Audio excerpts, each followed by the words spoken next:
Halo teman-temanku semuanya dimanapun kalian berada.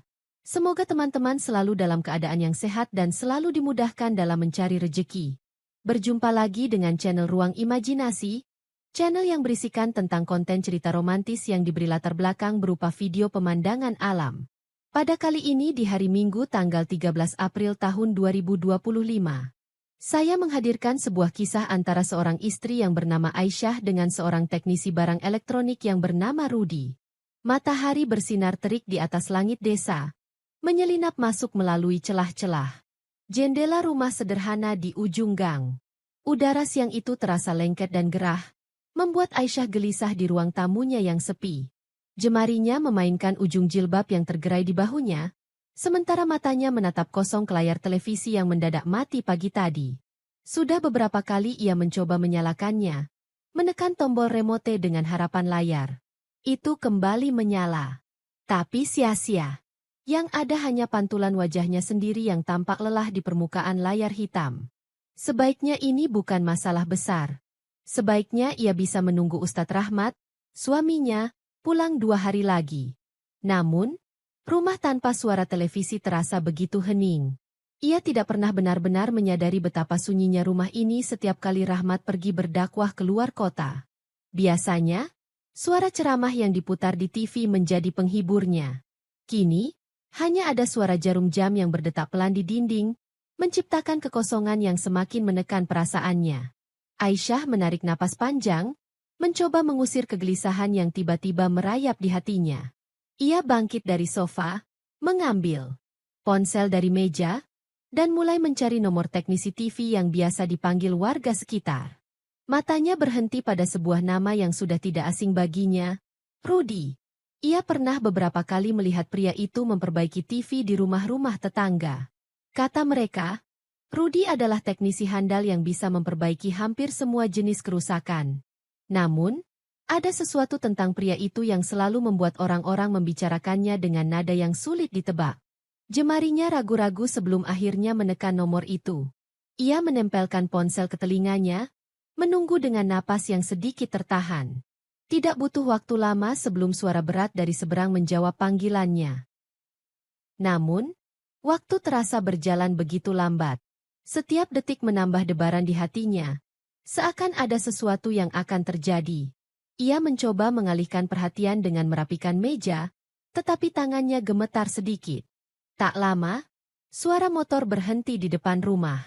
Aisyah refleks menegakkan badannya. Jantungnya berdetak lebih cepat. Ia berdiri, berjalan ke pintu, dan menarik napas dalam sebelum membukanya. Di ambang pintu, berdiri seorang pria dengan kaos berwarna gelap dan celana jeans lusuh. Wajahnya sedikit berkeringat, mungkin karena teriknya matahari siang itu.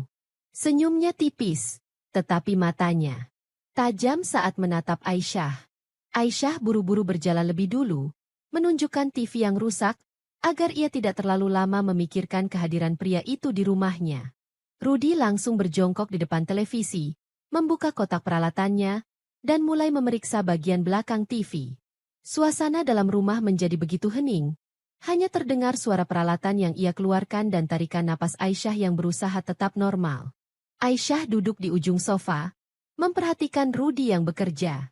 Jemarinya lincah mengutak-atik kabel, sesekali mengernyitkan dahi seolah sedang berpikir. Aisyah terdiam. Kata-kata Rudy terasa seperti sesuatu yang lebih dari sekedar jawaban biasa. Ia merasa seolah pria itu sedang menguji reaksinya. Jantungnya berdegup semakin cepat. Ia harus menghentikan ini. Harus menjaga batas. Tapi mengapa rasanya semakin sulit? Ruangan terasa semakin sunyi. Hanya diisi suara peralatan yang sesekali berbunyi saat Rudy menyentuh bagian dalam televisi. Aisyah berusaha mengalihkan pandangannya ke arah lain, tetapi matanya terus saja kembali memperhatikan sosok pria itu. Ia melihat bagaimana otot lengannya menegang setiap kali ia mengencangkan skrup, bagaimana rahangnya sedikit mengeras saat ia berpikir. Aisyah menelan ludah. Ini bukan pertama kalinya ia melihat seorang pria selain suaminya. Tapi entah mengapa, keberadaan Rudy terasa berbeda. Ada sesuatu dalam dirinya yang mengundang. Sesuatu yang seharusnya tidak boleh ia rasakan.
Rumah ini, meskipun penuh dengan kehangatan saat Ustadz Rahmat ada, selalu terasa sepi begitu suaminya pergi.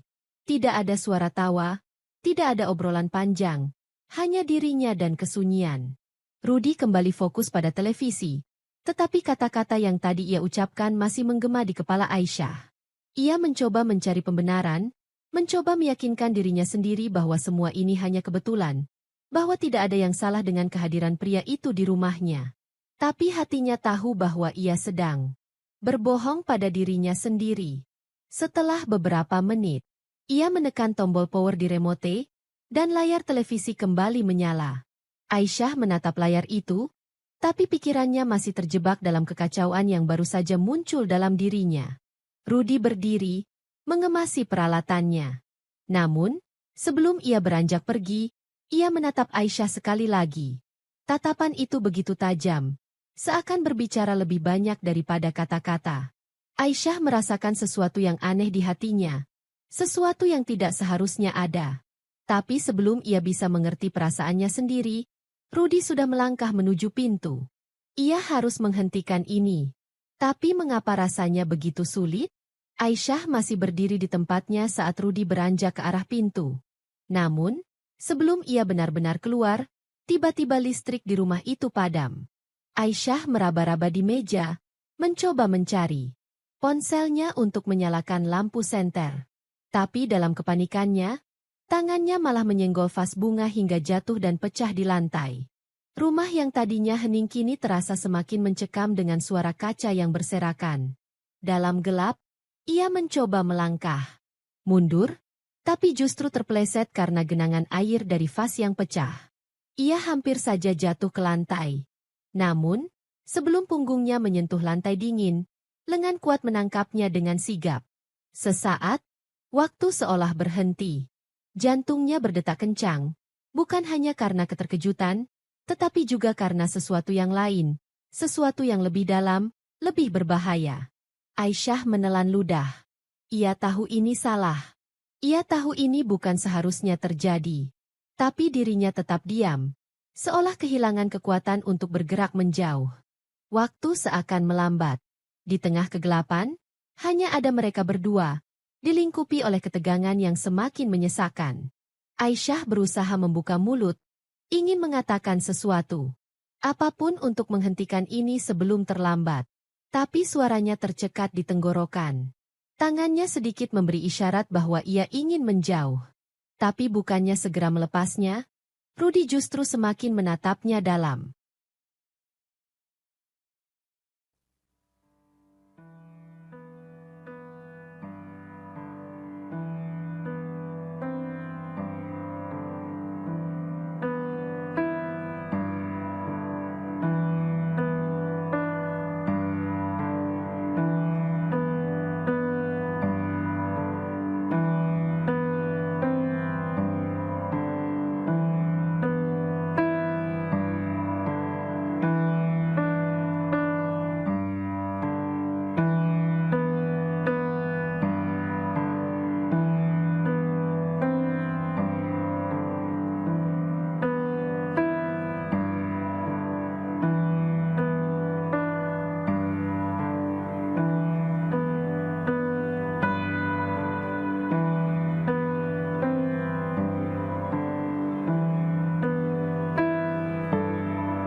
Ia merasa bersalah. Suaminya pulang lebih awal untuk menjalankan tugas dakwahnya. Sementara dirinya hampir saja tergelincir dalam dosa. Pikirannya melayang pada kejadian tadi.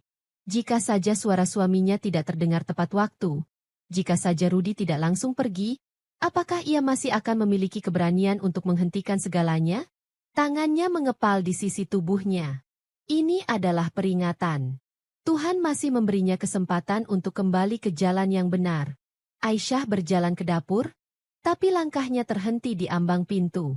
Dari jendela kecil di belakang, ia melihat sesuatu yang membuat napasnya tercekat. Rudi masih ada di luar. Pria itu berdiri di kegelapan, tepat di balik pagar belakang rumah, seolah masih mengawasinya. Tatapan matanya tajam, seakan mengatakan bahwa cerita ini belum selesai. Aisyah tahu satu hal pasti. Apa yang terjadi hari ini mungkin telah berakhir, tapi godaan itu belum benar-benar pergi. Dengan cepat, ia menarik tirai, menghalangi pandangan keluar. Pikirannya penuh dengan kebingungan. Di ruangan lain, suaminya duduk dengan tenang, tanpa mengetahui apapun. Aisyah menutup mata. Ia harus membuat keputusan.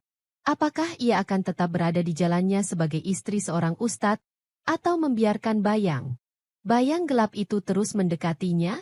Di luar, angin berhembus pelan, membawa bisikan yang entah berasal dari mana. Tapi di dalam hatinya, Aisyah tahu, godaan seperti ini tidak akan berhenti begitu saja. Demikian cerita ini kami buat.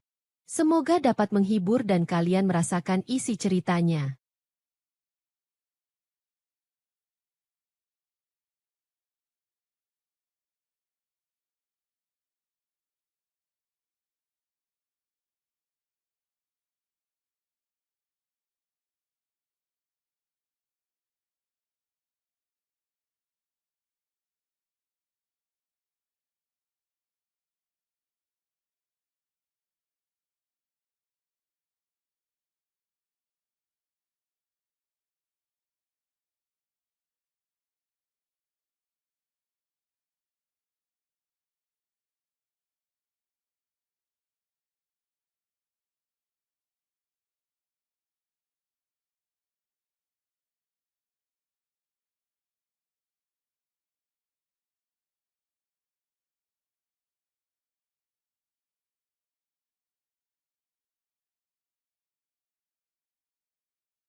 Halo teman-temanku semuanya dimanapun kalian berada.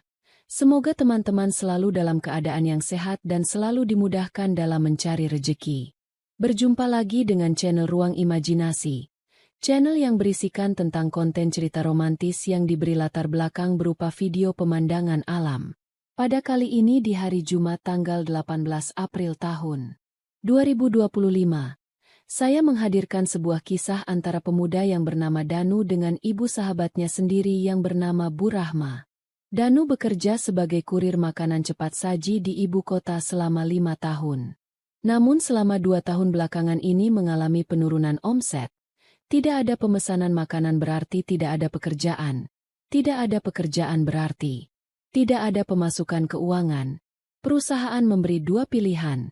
Pilihan yang pertama adalah tetap bekerja dengan pengurangan gaji, atau pilihan yang kedua adalah berhenti bekerja secara sukarela lalu mendapat pesangon. 2 pilihan yang diberikan. Perusahaan terdengar memberatkan. Pasalnya gaji yang Danu dapat adalah di bawah UMR. Kini gajinya harus dipangkas lagi supaya perusahaan dapat bertahan mempekerjakan karyawannya. Bisa saja Danu mengambil pilihan kedua berhenti sukarela dan mendapat pesangon yang lebih daripada bertahan di perusahaan. Tapi Danu harus mengurungkan niatnya untuk keluar dari pekerjaan, sebab belum tentu ke depannya dia mendapat pekerjaan lagi. Terlebih dengan kondisi ekonomi sekarang ini, pastinya membuat siapapun berpikir 2 kali untuk angkat kaki dari perusahaan. Dengan terpaksa Danu memilih bertahan pada pekerjaan yang sekarang. Ada banyak perubahan yang terjadi. Jam kerja jadi tidak menentu selama 1 bulan.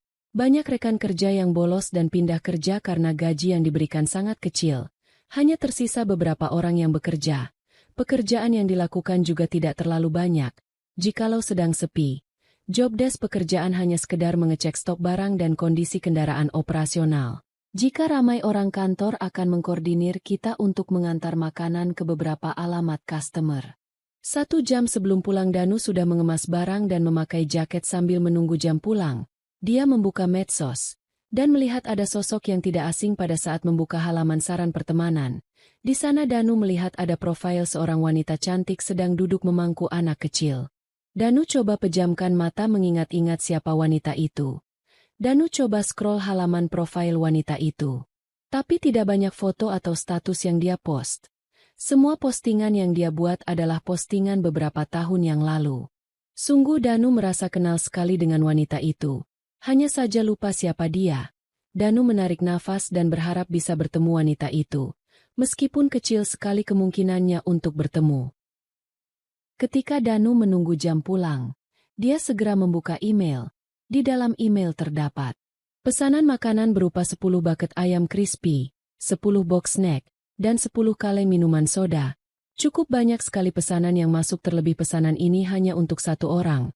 Sepertinya si customer sedang mengadakan acara pesta atau arisan. Tidak heran memesan banyak makanan. Dikarenakan jumlah pesanannya banyak dan pada saat itu belum memasuki jam pulang, maka Danu bersama rekannya harus mengantarkan pesanan dahulu sebelum pulang. Mereka segera meluncur ke alamat customer. Rekannya mengemudikan mobil, sedangkan Danu mengarahkannya melalui Game Maps. Sampainya di lokasi mereka menghadapi kendala. Jalan utama menuju rumah customer terhalang oleh semen aspal yang masih basah. Danu mencoba bertanya ke orang sekitar untuk mencari jalan lain. Orang-orang bilang, ada jalan kecil menuju ke sana. Jalan tersebut tidak bisa dilalui oleh mobil maupun motor. Jadilah sendiri membawa beberapa box makanan menuju rumah customer. Rekannya tidak bisa membantu membawa box makanan. Dia harus di lokasi memastikan kendaraan aman, sebab lokasi alamat customer berada di perumahan yang tergolong sepi. Danu sedikit was-was saat berjalan sendirian melewati area perumahan yang baru dibangun. Bukan soal hantu yang dia takutkan. Danu takut jika di sana ada rombongan orang jahat yang mendiami bangunan sepi atau ada anjing perumahan yang berkeliaran di sana. Andai jalan utama tidak dicor, mungkin sekarang Danu sudah sampai rumah. Keringatku mulai bercucuran melewati area perumahan yang sepi. Danu coba alihkan ketakutan dengan memikirkan hal lain.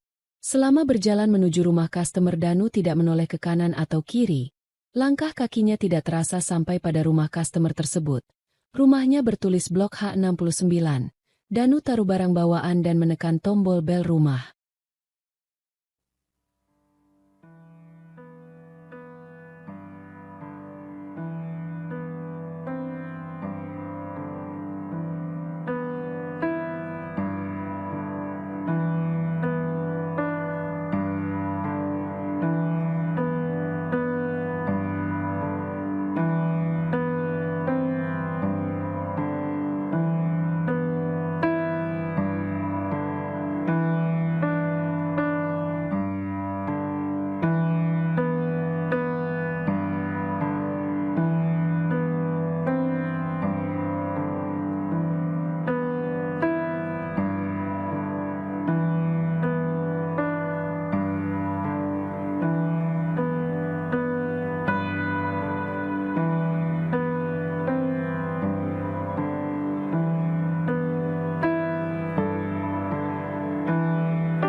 Danu pun izin pamit pulang kepada Bu Rahma dan Reza. Dia lanjutkan pekerjaan lalu pulang ke rumah. Dikarenakan lelah, Danu langsung tertidur dan terbangun di tengah malam. Danu pergi ke toilet kemudian duduk sebentar meminum air. Dingin untuk menghilangkan dahaga. Ketika hendak tidur lagi, Danu mendengar suara HP-nya berbunyi. Sepertinya ada panggilan telepon yang masuk. Benar saja. Saat Danu membuka HP ada 3x panggilan masuk dari Reza. Danu pun berbalik menelpon Reza. Setelah mengakhiri panggilan telepon Danu segera berangkat menuju rumah Reza. Orang tuanya sudah tertidur pada tengah malam. Danu tidak perlu membangunkan mereka untuk pamit atau meminta kunci pintu. Sebab Danu juga mengantongi kunci rumah. Sebelum sampai di rumah Reza, Danu berhenti di sebuah warung nasi goreng langganannya. Tidak jauh dari warung nasi goreng, Danu membeli beberapa kopi botol. Sebenarnya dia masih ngantuk, tapi dipaksakan diri untuk ke rumah Reza. Danu dan Reza sudah 3 tahun bersama. Walaupun hanya 3 tahun mengenal, Danu merasa dia layaknya saudara. Mereka memiliki kesamaan atau bisa dibilang satu hobi sefrekuensi. Bila Danu kesulitan maka dia akan berusaha menolong tanpa perhitungan. Sebaliknya begitu. Setahu Danu, Reza tidak berteman dekat dengan banyak orang. Dari SMP sampai sekarang Danu belum pernah melihatnya membawa teman selain dirinya. Danu mengakui 2 hal. Pertama, Reza orang berada. Ayahnya bekerja sebagai kontraktor proyek yang hanya pulang beberapa bulan sekali. Yang kedua adalah dia memiliki ibu yang cantik, kulitnya putih bersih, berpakaian modis. Ibunya Reza atau bisa dipanggil Bu Rahma adalah sosok ibu rumah tangga. Sifatnya pemalu, keibuan, pandai mengurus rumah dan pintar memasak. Sering sekali Bu Rahma memasak makanan enak untuk makan bersama. Bu Rahma sering mengingatkan untuk tidak merokok dan menghindari pergaulan bebas. Karena kelak itu akan merusak masa depan. Danu dan Reza memang tidak merokok sejak sekolah. Pernah mencoba-coba hanya sekedar ingin tahu rasanya. Selebihnya tidak lagi. Danu bisa menghindari rokok dimanapun kapanpun. Namun tidak lepas dari kopi. Lain halnya dengan Reza. Ia sekarang adalah perokok aktif. Saat Danu sampai di rumahnya, Danu melihat ada tumpukan rokok menumpuk di asbak. Danu menaruh jajanan di meja lipatnya. Reza yang tahu Danu membawa nasi goreng, masuk ke dalam rumah untuk mengambil sendok dan botol minum. Mereka makan bersama. Usai pembicaraan dengan Reza, Danu memilih pulang. Di rumah dia memikirkan pekerjaan baru. Lusa nanti Danu mulai bekerja. Setelah tidur beberapa jam, paginya Danu berangkat ke tempat kerja. Bukan untuk bekerja melainkan berpamitan. Di ruangan HRD Danu utarakan maksud dan tujuannya. HRD menyetujui permintaannya. Dia memberi Danu apresiasi berupa gaji serta pesangon. Karena Danu telah banyak berkontribusi selama bekerja. Berhubung kondisi tempat kerja sedang sepi order, Danu bercandaria berpamitan bersama rekan-rekan kerjanya. Setelah dari sesi berpamitan Danu segera pulang. Dia kabari Reza bahwa ia keluar dari pekerjaan. Reza memberitahu untuk bersiap esok hari, sebab besok dia akan pergi bekerja, sedangkan ibunya membutuhkan bantuan untuk bepergian.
Baik teman-teman, mungkin cukup sampai di sini dulu untuk cuplikan cerita yang bisa saya berikan. Kalau ada salah penulisan maupun perkataan, saya minta maaf yang sebesar-besarnya. Semoga teman-teman dapat terhibur dengan cerita yang kali ini saya sajikan dan nantikan cerita-cerita lainnya hanya di lain kesempatan. Saya ucapkan selamat beraktivitas dan terima kasih.